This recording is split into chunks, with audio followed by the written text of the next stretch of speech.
Good morning, જય Shri Krishna. Welcome મારા mini બ્લોગમાં. સવારમાં છે ને આજે તો વહેલા આપણે જાગી ગયા હતા. આજે હતી ગુરુ પૂર્ણિમા, તો મારા તરફથી અને મારા ફેમિલી તરફથી તમને બધાને હેપી ગુરુ પૂર્ણિમા. આ બાજુ જો આપણે ઓન ધ વે થઈ ગયા છે. આજે છે પૂનમ, એટલે આપણે જ જતા હોય દાદાના દર્શન કરવા માટે.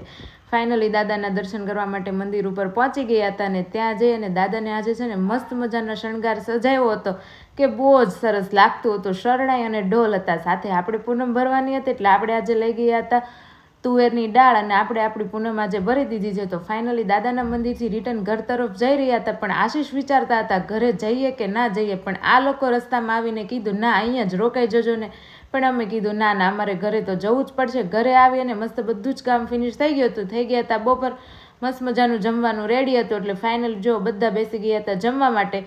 જમી અને પછી ખબર પડી કે કાંઈ પણ વસ્તુ વધે પણ રાઈસ તો કોઈ દિવસ વધે જ નહીં. તમારા ઘરે આવું થાય છે કે નહીં મને જરાક કોમેન્ટ કરી દેજો.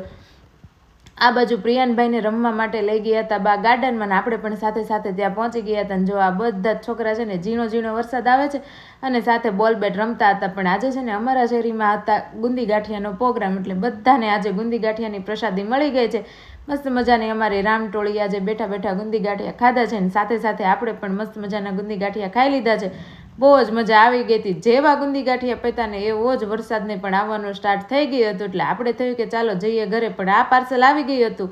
ભાભી લઈ આવ્યા હતા એટલે જોયું કે ચાલો આ પાર્સલની અંદર શું છે. પાર્સલ ખોલીને જોયું ને ત્યારે ખબર પડી કે વાવ વેરી નાઇસ, મસ્ત મજાના કુંડિયા આવી ગયા છે અને કુંડિયાનો કલર પણ બહુ જ જોરદાર હતો. તો ચાલો આ કુંડિયામાં અમે શું શું વાવીએ ને એ પણ તમે અમને કોમેન્ટ કરી દેજો. અને પછી તો સાંજની તૈયારી કરવાની હતી. આજે મસ્ત મજાના ભજીયા બનાવવાના હતા અને જો બધી જ વસ્તુ રેડી કરી દીધી છે. તેલ પણ મૂકી દીધું છે ને હા આજે ડુમ્મસની ફેમસ ટમેટા પૂરી બનાવવાની હતી. જોઈએ કેવી બને છે એ. તો ફાઇનલી મસ્ત ભજીયા બની ગયા છે અને ટમેટા પૂરી પણ જોરદાર બની છે. તમે ક્યારેય ન બનાવી હોય ને તો ઘરે જરૂરથી એકવાર ટ્રાય કરજો. ને જો બધા જમે ને ત્યારે આને રમવું હોય.